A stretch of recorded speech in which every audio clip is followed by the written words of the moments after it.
Jsem to teda úplně důkladně posral, protože vůbec nemám ponětí, kde jsou, ale vůbec. Tady jsou značené ulice, já mapy nemám, mapu.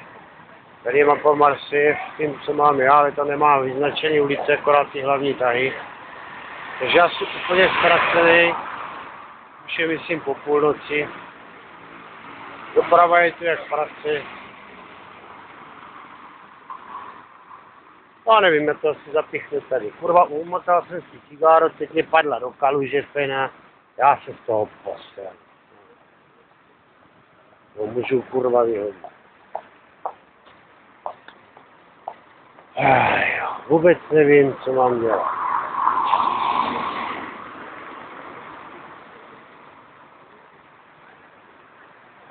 Nic, si namotám cigára, chce se mě chce jak rokovi. Tak si namotám cigára a počkám a zakouřím si ho uvidím.